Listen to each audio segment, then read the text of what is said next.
그다음에 이제 만약에 내가 데이터가 있다. 충분하게 내가 데이터가 확보돼 있다. 이제 시각화 단계에 내가 돌입해야 된다. 근데 무슨 차트를 내가 선택을 해야 되나 이제 고민이 되실 거예요. 이제 앞서 말씀드렸다시피 데이터의 속성에 대해서 이게 이산인지 아니면은 연속인지 이제 파악하시는 것도 중요하고, 그 다음에 내가 어떤 거를 말하고 싶은지도 중요해요. 그래서 스토리텔링이 중요한데요. 그래서 내가 도대체 이 데이터로 뭘 보여주고 싶냐, 네, 이거를 본인 스스로 아셔야 돼요. 예를 들면은 여기 이제 좋은 이 다이어그램이 있죠? 여기 보면 4가지로 이렇게 표현이 되는데, 하나는 관계. 아, 나는 이 데이터들 안에서 A와 B의 관계를 대해서 나는 설명하고 싶어. 혹은 디스트리뷰션, 이제 어떻게 분포가 되는지, 전반적으로 이 트렌드가 어떤지, 어떻게 퍼져 있는지 그런 걸 확인하고 싶어. 아니면은 컴패리즌, 그래서 A와 B 또는 여러 그룹들을 서로 비교하면서 어떤 차이가 있는지 내가 보고 싶어. 혹은 뭐 컴포지션, 그래서 여러 가지 그냥 데이터 자체의 그냥 구성에 대해서 파악하고 싶은 거예요. 전체적인 어떤 전반적인 그런 구성을 내가 확인하고 싶어. 네, 이럴 때 여기에 해당되는 이런 차트들을 보면서 네, 이제 디자인을 하시면 되고요. 이제 하나씩 조금 살펴볼 건데 다는 못하고요. 많이 조금 실수를 하거나 아니면 간과하는 팩트만 조금씩 찝어가지고 설명을 하도록 할게요. 네, 첫 번째로 우리가 살펴볼 거는 양을 시각하는 건데요. 네, 이를 위해서는 막대 그래프, 스택 막대 그래프, 도트 플로, 히트맵 이런 것들이 쓰여요. 그래서 간략하게 조금 알아보겠습니다. 이제 첫 번째는 막대 그래프, 많이 사용하는 그래프죠. 바 그래프, 제일 많이 쓰이기도 하고요. 그런데 우리가 가장 많이 조금 약간 등한시하는 게 있다면 바로 이 네이밍, 이제 텍스트예요. X축에 있는 텍스트. 그래서 만약에 텍스트가 너무 길어요. 기업 내 인구, 직원 수라고 할게요. 그런 데이터가 있어요. 근데 어떤 기업의 이름이 너무 길어요. 엄청 길어요. 그러면은 당연히 이게 이렇게 길어지겠죠. 그럼 보기에 너무 안 좋고, 이걸 그럼 텍스트로 잘라야 되는데 이거를 잘라서 표현하기도 굉장히 어려워요. 물론 파이썬 같은 걸 할 수 있어요. 할 수 있는데 이 시간이 더 걸릴 거예요. 배보다 배꼽이 더 클 거예요. 그래서 보기적으로 안 좋으니 이럴 때는 텍스트가 너무 길면은 이거를 과감하게 행과 열을 그냥 바꿔버리는 거예요. 그래서 이렇게 바꿨어요. 사실 이게 제일 많이 쓰이고요. 그 다음에 그냥 이렇게 배열하는 건 아니라 여기 보면 그냥 이렇게 배열하면 요 그림이 되거든요. 이 그림이 아니라 이거를 순차나 역순차로 배열을 해주는 게 좋아요. 근데 이제 간혹 예를 들어서 뭐 여러분들 뭐 보고 같은 걸 하실 때 뭐 기업명이 가나다라야 된다 뭐 그러면 어쩔 수 없지만, 일반적으로는 이 데이터의 기초에서 네, 그 순차나 역순차로 정렬을 해주시는 게 좋습니다. 그 다음에 눈금 역시 선형적으로 표현을 해야 돼요. 만약에 내가 이렇게 역순차로 이렇게 표현을 했어요. 근데 보면은 지금 이게 되게 중구난방으로 돼 있죠. 리니어하게 안 돼 있잖아요. 그럴 때는 이게 잘못된 거라는 걸 아시고 다시 원래대로 표현을 하셔야 됩니다. 네.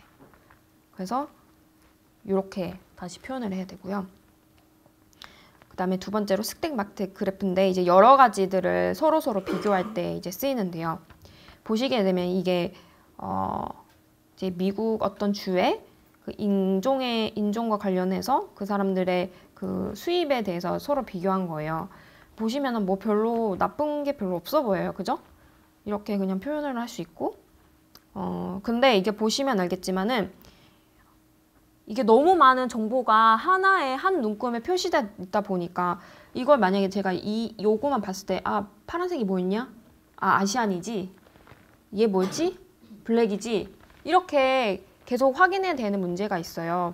그래서 만약에 이게 스택 막대 그래프가 뭐 8개다, 10개다 하면은 그 자체로 약간 혼동을 줄 수 있단 말이에요. 그렇게 되면은 복잡해지면 무조건 좋은 차트가 아니에요. 좋은 시각화가 아니에요.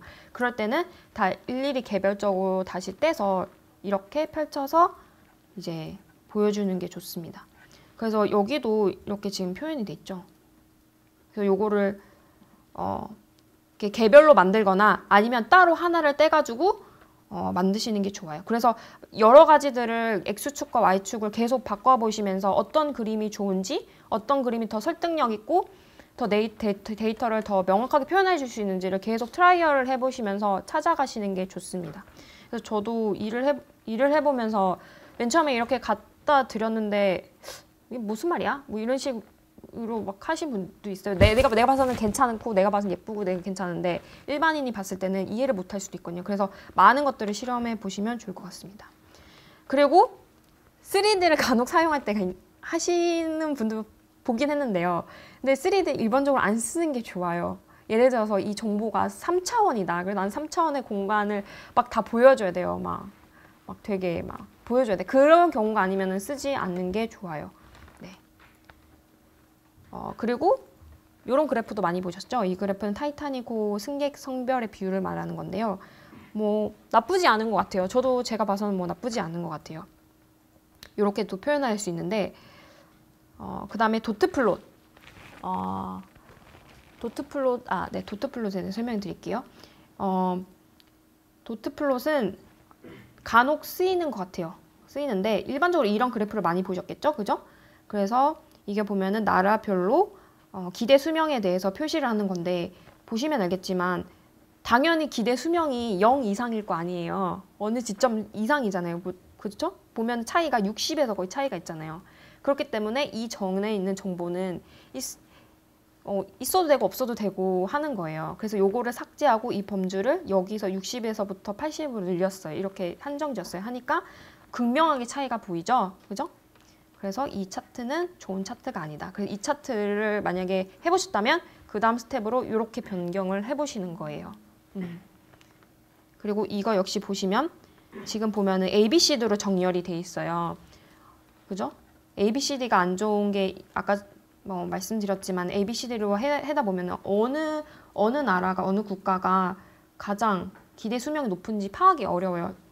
한번 해보시면 한 몇 초 후에 찾으실 수 있을 거예요. 그래서 이것도 정렬을 해서 하시는 게 좋아요. 한 가지 더 좀 말씀을 드리자면 이게 지금 맥스 값이잖아요.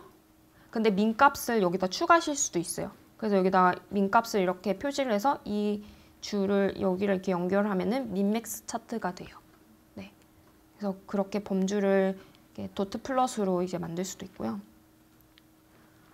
그다음 네 번째는 히트맵인데요. 히트맵도 많이 써요. 뭐 기터브 그런 기터브나 아니면 뭐 운동 트래커 이런 데 보면은 이제 내가 오늘 한 운동이 얼마나 많이 했는지 그런 것들 색깔이나 크기로 이렇게 보여주잖아요. 그래서 이런 게 히트맵인데요.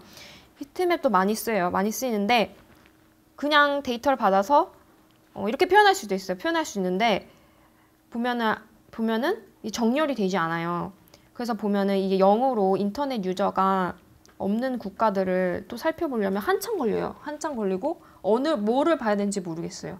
예를 들어서 아이슬란드나 재팬 같은 경우는 1995년도에 별로 없는 것 같은데 어느 국가가 어떤지 표현이 힘들어요. 그래서 다시 정렬을 했어요. 정렬을 해보니까 여기 밑에 있는 국가들은 뭔가 인터넷을 빨리 개방하지 않는 국가구나 라고 쉽게 파악이 돼요. 예. 그래서 이 정렬이나 좋은 척도를 미리 설정하는 거 이런 것들이 굉장히 기본적으로 보이지만 사람의 인식을 잘못 이렇게 오도하게 만들거나 잘못된 그릇된 정보를 전달할 수 있어요. 그래서 그냥 라이브러리 갖다 쓰셔도 돼요. 그냥 보고 카피해서 쓰셔도 돼요. 쓰셔도 되는데 내가 표현하고자 하는 의도하는 바와 말하는 바를 정확하게 표현을 못할 때가 너무 많아요. 그래서 거기에 대해서 경각심을 가지시고 내가 갖다 쓰지만 이 차트가 내 데이터와 부합하지 않다는 그런 의심을 항상 가지고 계셔야 돼요. 그런 다음에 어떻게 하면 더 명확하게 더 명료하게 표현을 할 수 있을까 그걸 보시면 되고 그냥 아무나한테 보여줘도 그냥 예를 들어서 우리 엄마한테 보여줘도 지나가는 어떤 할아버지한테 보여줘도 이게 한 번에 이해가 딱 쉽게 돼야 돼요. 그랬을 때 가장 좋은 시각화라고 저는 생각을 해요. 네. 그 다음에 이제 살펴볼 거는 분포에 대해서 이제 말씀드릴 건데요. 그래서 히스토그램과 분포도입니다. 이제 히스토그램도 이제 많이 사용을 아마 하실 거예요. 근데 하시다 보면은 이 폭에 대해서 선택을 하셔야 돼요. 예를 들어서 이 눈금이라 그죠? 띡 이거를 너무 많이 이렇게 너무 넓게 해보면 이런 모양이 되고 좁게 하면 이런 모양이 돼요.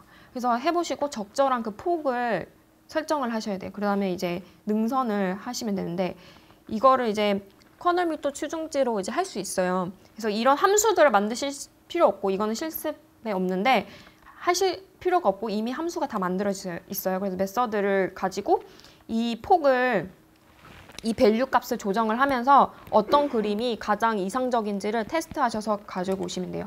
가령 여기 보면은 A는 너무 이렇게 왔다리 갔다리 이렇게 보이고 완만한 곡선이 아니잖아요. 나는 완만한 곡선을 하고 싶다. 이렇게 표현을 할 수 있고 더 완만하게 하고 싶다. 이렇게 할 수 있고 근데 만약에 이거를 가우스 터널이 아니면 뭐 다른 직사각형을 하면은 이게 삐죽삐죽하게 나와요. 네. 그래서 이런 적절한 커널과 대역폭을 선택을 하셔서 표현을 하셔야 됩니다. 네. 근데 이제 또 단점이 있는데요. 그냥 갖다 써도 돼요. 써도 되는데 하다 보면은 이 데이터가 없는 구간이 있어요. 0부터 시작을 안 하는 구간에서. 근데 갑자기 얘가 띡 여기서 모형이 생겨요. 왜냐면은 이 점에 예를 들어서 여기서 시작을 한다 해도 이 얘는 이 없는 이 중간을 기조로 하고 있거든요. 그래서 이걸 아시고 이거를 잘라내든지 아니면 다른 걸 쓰든지 해서 요거를 바꾸셔야 돼요. 근데 뭐 영인 데이터가 아예 없는 그런 게 있는지 잘 모르겠지만 아무튼 그런 게 있다라고 네, 생각을 해주시고요. 그 다음에 아까 전에처럼 이제 누적해서 발을 겹쳐가지고 이제 표현을 하는 건데 지금 이것도 타이타닉 승객의 연령 분포예요.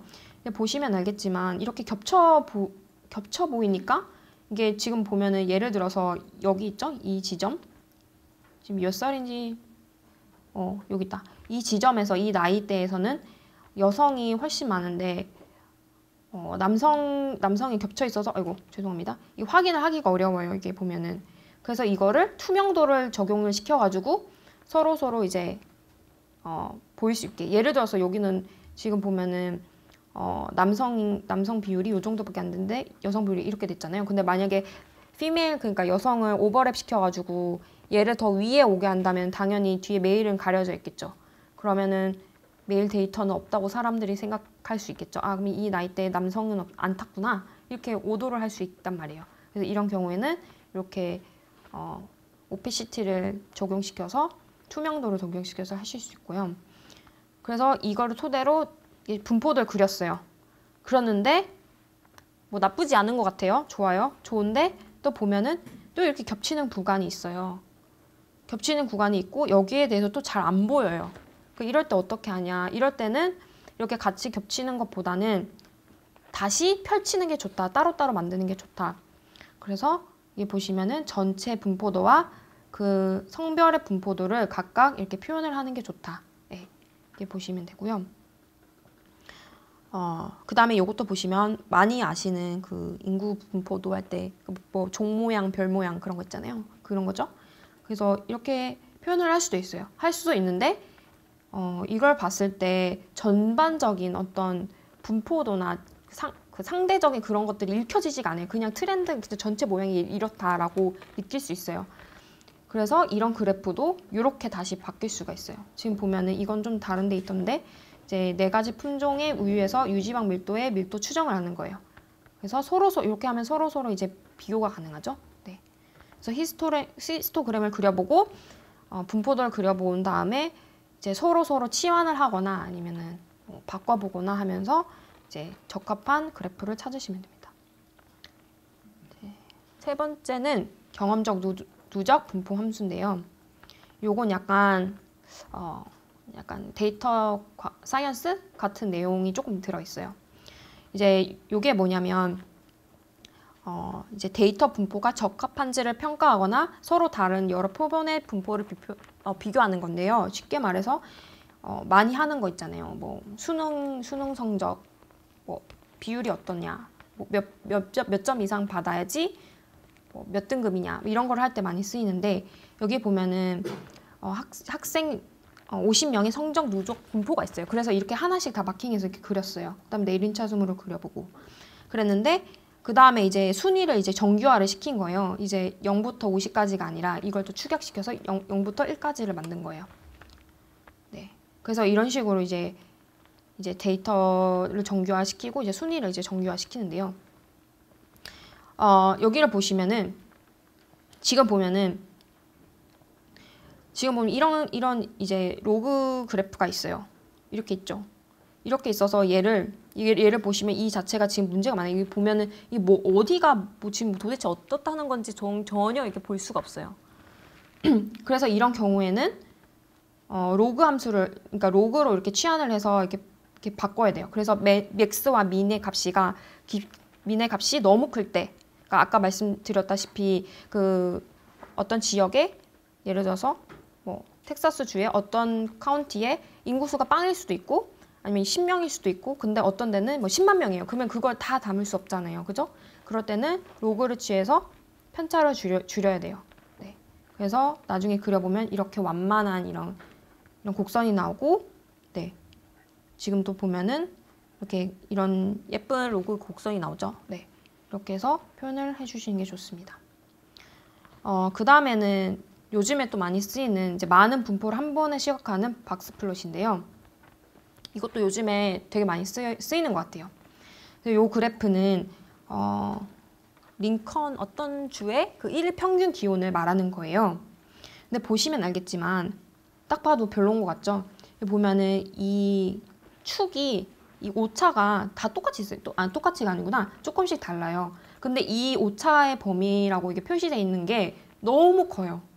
그럼 이걸 딱 봤을 때 사람들이 이거는 일일 평균 기온이 아니라 뭔가 되게 오차에 대한 거다라고 오해를 하기 쉬워요. 그게 아닌데 사실은 우리가 이렇게 데이터를 했지만 이 정도 오차가 있을 것이라고 예측해서 반영을 한 건데 실제와 내 의도와 다르게 읽힌다는 거죠.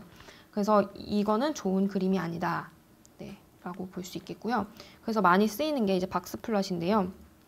뭐 한 번쯤 보셨을 것 같아요.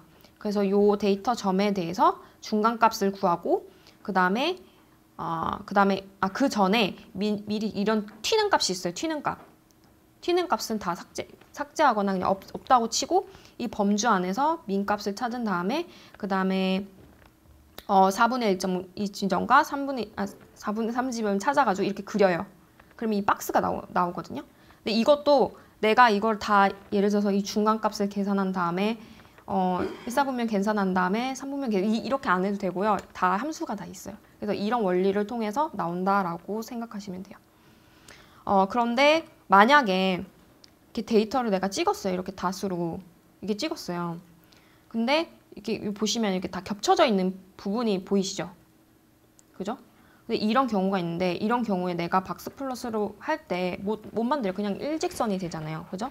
이런 경우에는 무작위로 노이즈의 데이터를 추가하거나 아니면은 이 점을 흔들어요. 근데 이거는 뭐냐면 이 플러스에 대한 거는 뭐냐면 경향성을 말하는 거거든요. 근데 실제 액추얼한 그러니까 완전 사실적인 데이터라고 볼 수 없어요.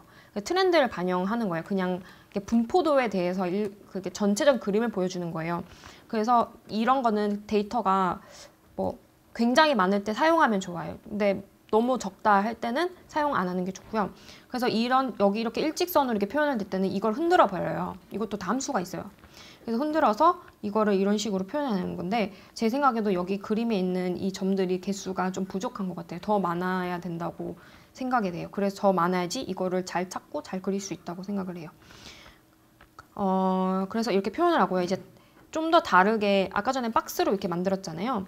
근데 좀 더 다른 표현은 이렇게 종 모양 이렇게 만든데 이게 바이올린 모양이랑 비슷해서 바이올린 플러스라고 얘기하는데 그래서 이제 그 점들을 노이즈를 추가하거나 이제 흔들어 버려서 위치를 조금씩 이제 이동시키는 거예요. 그리고 이동을 시켜가지고 이렇게 그림을 이렇게 또 그릴 수 있는 거예요. 그런데 이것도 단점이 있어요. 왜냐면은 이 데이터에 대해서 직관적으로 파악을 할 수가 없어요. 그냥 뭐 그림이 이렇구나 이렇게 정도로 밖에 안 읽힐 수 있어요. 그래서 잘 사용해서 조심해서 사용하셔야 돼요. 좀 더 다른 좀 재밌는 이제 플롯인데요.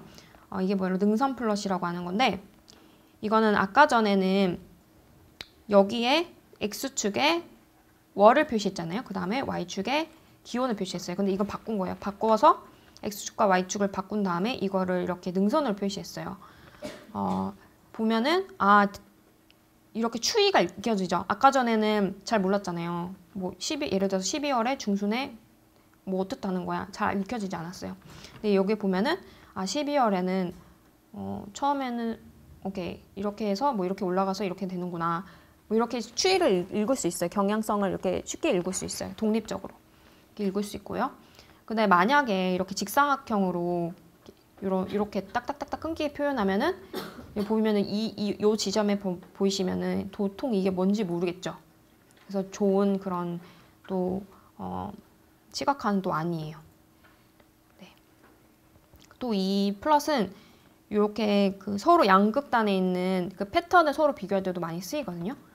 그래서 이것도 민주당과 공화당 투표 패턴인데 보시면은 이제 점점 이제 세월이 흘러가면서 서로 안 친해져가는 사람들의 의견이 이렇게 극단적으로 치닫는 그런 경향성을 보이고 있어요.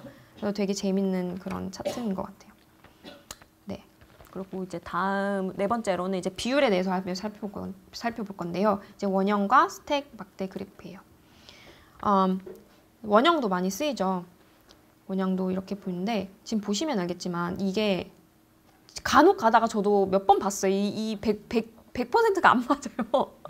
그러면 되게 잘못된 차트예요. 지금도 보면은 이게 퍼센테이지가 다 빠져 있고 이게 뭐를 의미하는 건지도 모르겠어요. 네.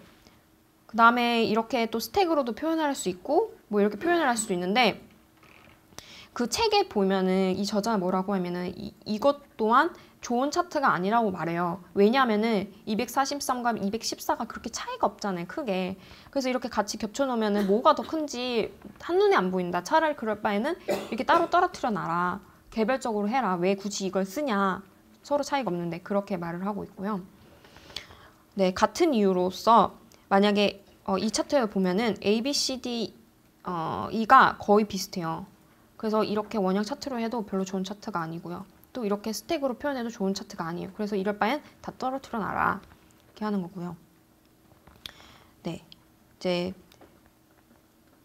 좀 더 카테고라이징을 해서 좀 더 설명을 하자면 원형 그래프는 전체 비율로 명확하게 시각할 때를 쓰이고 스택 막대 그래프도 그래요. 그래서 정말 그러니까 데이터 그룹이 그 카테고라이징 한 게 셋이 뭐 3개, 4개다 그러면은 가능하지만 5개, 6개, 10개 그러면은 좋은 건 아니에요.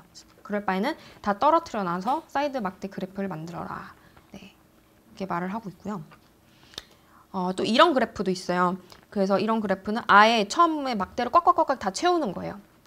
다 꽉꽉 채우는데 요 그래프를 보면은 이게 르완다 의회의 성 구성 변화 그래프인데요.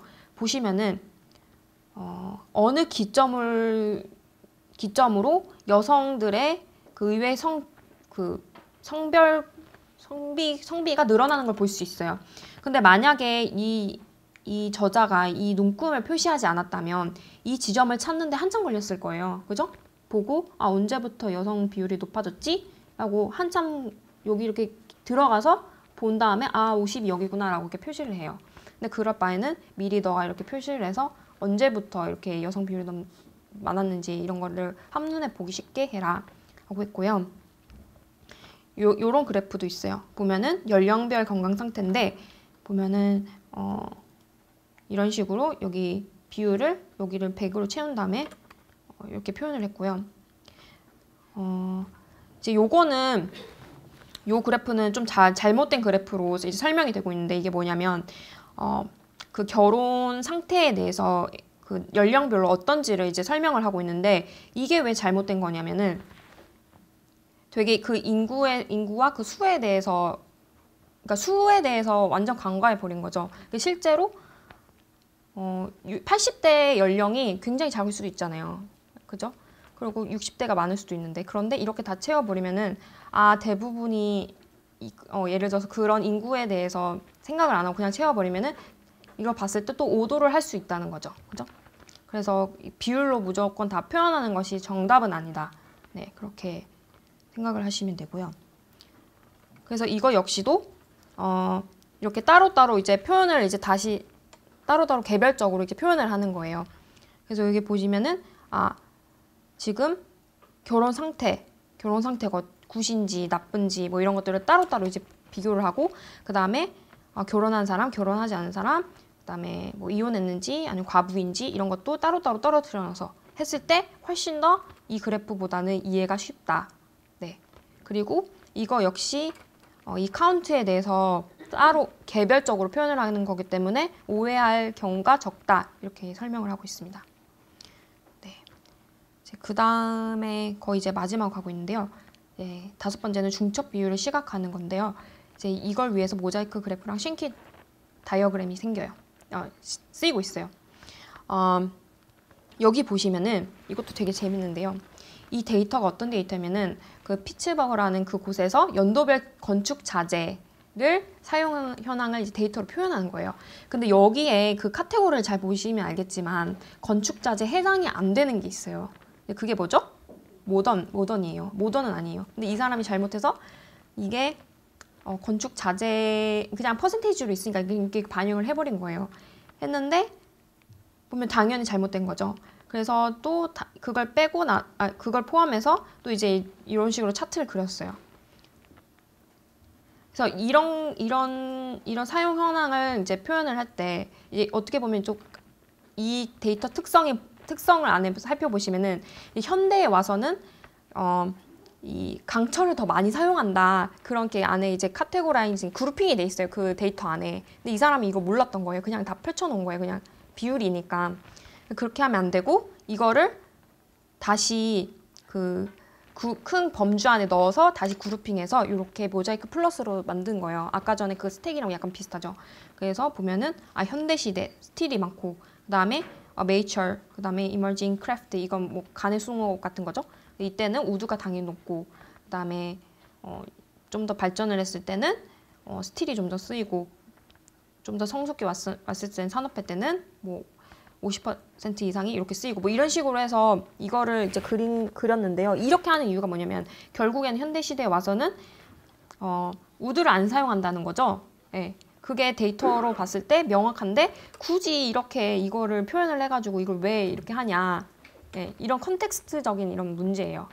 그래서 물론 이렇게 표현을 할 수도 있지만 데이터가 그거를 반영을 안 하는데 왜 그걸 그렇게 했을 때 어울리지 않다. 그래서 이런 플러스로 다시 바꾼 거예요. 그래서 좀 더 명확하게 좀 표현을 한다면 이렇게 텍스트를 이제 키워가지고 요 같은 색상을 넣어서 그 범주를 확실하게 구분을 하기 쉽게 이렇게 만들었고요. 이런 거랑 비슷한 게 이제 정당, 그러니까 의회 좌석 그 수 이런 거를 이런 식으로도 표현을 하는 걸 저도 봤어요. 예. 그렇게 해서 이제 표현을 하시면 되고요. 그 다음에 중첩 파일 이건 잘 안 쓰는데 이거는 안 쓰는 게 좋아요. 이거는 너무 읽기도 어렵고 중간에 이 하나의 카테고리 들어가서 다시 또 그 노드 안에 들어 또 노드를 또 파헤치는 거기 때문에 별로 쓰는 건 안 좋은 것 같습니다. 네. 그 다음에 이제 싱키는 최근에 되게 많이 쓰여요. 네, 왜냐면 그러니까 보는 것도 예쁘고 뭔가 플로우로 한 번에 이렇게 재밌게 이렇게 확인할 수가 있어서 많이 이제 사용을 하는데요. 이것도 조심을 하셔야 될 게 이게 처음 노드랑 끝 노드가 노드를 보시고 이 그 중요도 순으로 이거를 다시 정렬을 하셔야 돼요. 이 처음에 거는 이제 그냥 약간 다 뭉뚱그려서 나는 건데 이 두 번째 거를 보시게 되면은 색상이 엄청 다양하게 사용했어요. 그래서 딱 보시면 이게 어디로 흘러가는지를 잘 표현을 할 수가 없어요. 그래서 만약에 싱키 같은 거 쓰실 때는 그룹을 최대한 묶던지 아니면은 뭐 최대한 묶던지 아니면 뭐 다르게 더 분절을 시켜든지 해가지고 이거를 한눈에 봤을 때 깔끔하게 이렇게 떨어지게 요 그림처럼 이게 표현을 해야 돼요. 근데 이게 사실 쉽진 않거든요. 그래서 여기에 대해서 되게 적합한 그런 데이터셋이 또 따로 있는 것 같아요. 그래서 만약에 여기서도 보면은 지금 스틸, 아이론, 우드가 이렇게 있었는데 이거를 아예 바꿔버려가지고 그러니까 첫 노드랑 끝 노드랑 바꾼 거예요. 바꾼 그림이 요 그림이에요. 그래서 보면은 여기에 크래프트, 이머징, 네이처, 모던 이렇게 있고요. 오하이오주, 몬테그라나, 엘레그레니 이렇게 바뀌었어요. 네. 그래서 이것도 한번 보시면 좋을 것 같고요. 그 다음에 6번째는 이제 두 가지 변수 관계를 시각하는 건데 이거는 삼포도랑 코렐로그램이랑 PCA 데이터 페어링이 있어요. 삼포도는 말 그대로 모든 데이터를 다 뿌려놓는 거예요. 다 이렇게 뿌려놔서 이게 컬러라이징을 해서 이제 범주를 확인하기 쉽게 이렇게 표현을 하고요. 간혹가다 값이 튀거나 아니면 값이 없는 그런 경우도 있기 때문에 이것도 나중에 그 사전에 정제를 하실 때 보시거나 아니면 그렸을 때 이런 값이 튀어가지고 막 그래프가 엉망이 된다 그러면 그거를 커팅해서 그러니까 스케일을 다시 조정을 해서 이렇게 만드시면 됩니다. 여기 보시면은 그냥 이거는 지금 단순하게 다 점을 다 뿌려놨잖아요. 근데 내가 다른 속성도 더 추가하고 싶다 이런 경우가 있어요. 예를 들어서 아까 그 기존의 데이터가 그 새 몸무게 머리 크기 길인가? 네, 머리 길이였어요. 그런데 여기에서 나는 그 두개골 크기랑 성별도 내가 추가하고 싶다 했을 때 이 사이즈를 여기다 이렇게 추가했죠. 그죠? 사이즈를 더 크게 해서 보면은 지금 몸집이 크면 머리 길이도 크다 뭐 이렇게 지금 읽을 수가 있어요. 그리고 이거를 지금 다 이렇게 뭉쳐져 있었잖아요. 이걸 또 다 하나씩 개별적으로 만드는 거예요. 만들어 보면은 이제 각각 변수들 간의 상관관계를 또 읽을 수 있어요. 그래서 보면은 요 그림이 상관관계가 제일 좁죠. 보면은 몸무게가 클수록 네, 두개골도 크다. 그다음에 머리 길이도 길다. 뭐 이런 식으로 해서 이거를 다 하나하나씩 다 보실 수 있어요. 그래서 이렇게 다 비교해서 보실 수 있고요. 그 다음에 이거는 간략하게 제가 그냥 이렇게 넘어갈 건데 만약 차원이 엄청 많아요. 예를 들어서 뭐 100차원, 만차원 그럴 경우는 없지만 뭐 인공지능을 뭐 하시다가 그럴 수도 있고 그런 집합을 달 때는 이거 차원을 2차원을 확 줄여야 돼요. 줄여야 되는데 이런 경우에는 코렐로그램이라는 것을 이렇게 사용을 해서 이 코릴레이션을 계산해 가지고 이렇게 표현을 하고요. 그 CPA도 있는데 이거 주성분 분석은 하나요? 뭐 모르겠어요. 뭐 많은 경우에는 그냥 일반적으로는 이 데이터가 이렇게 많을 때는 뭐 특성이 많을 때는 하는 것도 같지만 뭐 만약에 그런 차원이 너무 많이 복잡하고 그럴 경우에는 차원을 줄여서 그냥 2차원으로 만들어서 이렇게 하시면 됩니다. 이것도 역시 메서드가 다 있습니다. 네.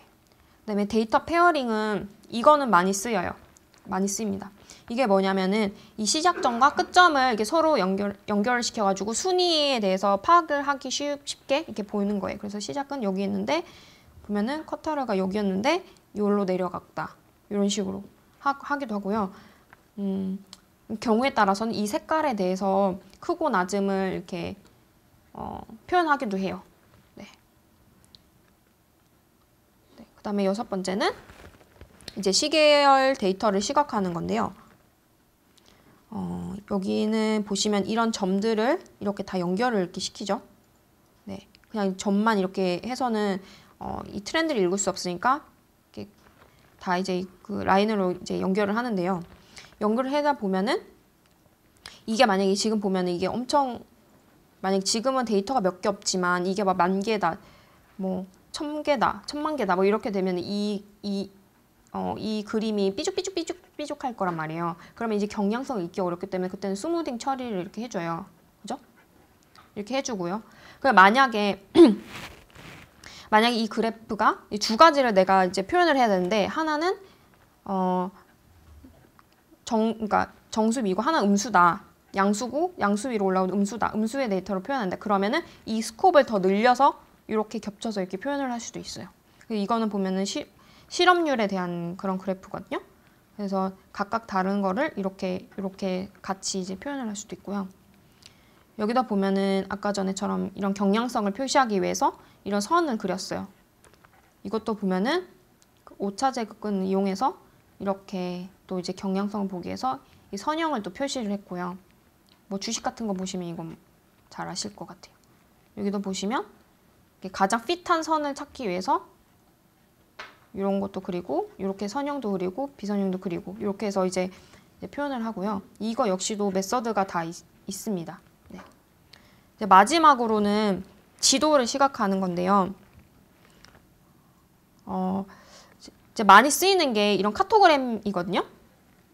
이제 카토그램인데 이게 장단점이 있어요. 이것도 아셔야 되는데 이게 뭐냐면은 이렇게 그려보면은 카토그램 그려보면은 이 면적이 크잖아요. 면적이 크지만 이 값은 크지는 않단 말이에요. 근데 이렇게 보면은 오해하기 쉽단 말이에요. 예를 들어서 여기 이 주에 많은 사람들이 살고 있어요. 근데 이 주에는 별로 안 살고 있어요. 근데 이 면적이 크다고 해서 이 빨강색이 득세한 건 아니잖아요. 무슨 말씀인지 아시겠죠? 선거할 때 맨날 있는 이슈긴 한데 이걸 카토그램을 이렇게 색칠을 할 때도 물론 하셔도 되는데 여기에 대해서 또 오해를 불러일으킬 수 있다고 인지를 하셔야 돼요. 그래서 이제 이게 옳지 않다라고 생각하는 사람들이 있어요. 여기 눌러보시면 이제 재밌는 트위터 그 피드를 보실 수 있는데, 그래서 이 사람이 이거를 너네가 바꿔봐라고 이제 트위터에 놨는데, 이제 사람들이 막 자기가 이렇게 바꿨다 하는 그런 게 있어요. 그래서 이제 이 카토그램의 문제점을 이제 해결하기 위해서 이 지도에 그걸 아예 변형시키는 거예요. 그래서 보면은 점점 그 값이 클수록 그 지역의 크기를 아예 크게 만들어 버린다든지 아예 아예 변형시키는 거예요. 그 지도의 지형 자체를 이렇게 표현을 하고, 이렇게 해도 약간 이게 뭔지도 잘 모르겠잖아요, 솔직히. 그래서 이거를 또 이렇게 정사각형으로 해서 위치만 고정시키고 각각 사이즈는 다 이렇게 놔둬서 이렇게 표현을 했고요. 그 다음에 아예 어떤 특성에 대해서 딱 개별적으로 그림을 다 그려가지고 이렇게 지도 모양으로 이렇게 표시를 한 경우도 있습니다. 그래서 제가 싱가포르 거리 시각화를 잠시 보여드릴 건데요. 실제로 이게 어떻게 이루어지는지를 좀 보여드리면 좋을 것 같아서 하는데, 아까 전에 간략하게 보여드렸었는데, 이렇게 스크롤링을 하면서 해당 그 거리에 대한 그 카테고리가 이렇게 그 하이라이트가 돼요. 보시면은 말레이, 차이니스, 아더, 잉글리시, 인디언 이렇게 하이라이트가 되고 줌인되고 줌아웃되고 뭐 이런 기능이 있어요. 근데 가장 중요한 거는 뭐냐면은 이 지도가 이렇게 하이라이트 되는 거거든요. 그래서 이거를 어떻게 했는지를 간략하게 제가 설명을 드릴게요. 이제 데이터를 만약에 수집을 하셔야 될 거예요. 근데 이게 수집을 할 때 여러 가지 툴로 이제 확인해 보실 수 있는데, 저도 뭐 여러 가지 뭐 다른 데다 외부 소스를 그 정보 소스를 얻어서 이렇게 표현을 해보면 이런 카테고리가 없어서 이렇게밖에 표현이 안 되고, 그 다음에 주 도로랑 그 다음에 작은 도로랑 막 겹쳐서 이게 카테고리가 전혀 보이지가 않아요. 그냥 시각적으로도. 그래서 결국에는 저희는 이걸 매뉴얼리하게 다 그 수작업으로 다 분할을 다 시켰거든요. 그래서 아예 이런 데이터셋을 다 만들었어요. 만들고 그 다음에 파싱을 해서 만든 다음에 다 이제 갖다 붙였는데, 예를 들어서 이건 좀 카토그램이 아니고 그냥 선을 긋는 거라고 생각하시면 되는데, 이 선을 예를 들어서 이 거리에 대해서 이제 시각화를 하려고 하면은 총 19개 포인트가 필요해요. 그래서 이 포인트에 대해서 이 좌표를 다 어디서 다 구해야 되는 거예요. 19개를 지점을. 그래서 이거를 다 연결시키면 이렇게 한 이런 그 거리라고 그러냐, 패스가 나오거든요. 패스가 나와요. 그래서 저희는 이제 이 geographic.org라 스트리트뷰 여기 가서 다 파싱을 해서 다 얻었어요. 이거를 다 돌려가지고 1000몇 개인가? 그거를 다 해가지고 아예 데이터셋을 만들어서 그 다음에 했고요. 그 다음에 이제 코디넷을 다 찾은 다음에 여기별로 다 카테고라이징을 다 했어요. 매뉴얼하게 다 찾아가지고 책 찾고 뭐 해서 그래서 만들었어요. 한 다음에 뭐 구글 맵스도 API 이용해서 다 이제 정보 다 뽑아낸 다음에 그 이름 자체를 이제 위도와 경도로 다 바꾼 다음에 가장 가까운 곳에서 가장 적합한 이미지를 찾도록 또 그렇게 또 만들었어요. 그래서 보시면 나중에 이런 시각화를 하시면 아시겠지만 데이터가 정제가 안 돼 있고 없고 그 다음에 되게 튀는 값이 있어요. 가령 저희가 파싱을 했을 때 포토를 다 찾았거든요. 구글 보면 사람 얼굴이 이렇게 있는 거예요. 그래서 만 몇 장을 찾았는데 사람 얼굴이 있는데 그거를 머신러닝 돌려서 못 하잖아요. 시간이 없는데. 그래서 일일이 보고 다 지웠어요. 네, 그랬었어요. 이런 막 그림이 있으면 안 되잖아요. 누군지도 모르는데. 그래서 그랬고, 이제 엑셀 시트로 데이터 관리를 했거든요. 지금도 하고 있는데 저는 별로 안 좋아하는데 하고 있는데, 그 이유는 뭐냐면은 그 비엔지니어도 쉽게 데이터를 입력할 수 있어서 그냥 엑셀로 해요. 그래서 이따가 할 건데요, 그것도. 그래서 이제 여기에 보면은 이 퀄리티에 대해서는 사용을 하지 않고 요것만 사용을 한 거예요. 그래서 최종적으로는 우리가 데이터를 이렇게 구성을 했지만 최종적으로는 우리는 이것만 사용한다. 그래서 이제 이렇게 돼 있고요. 이렇게 활용을 하실 수 있다. 네, 그렇게 아시면 되겠습니다.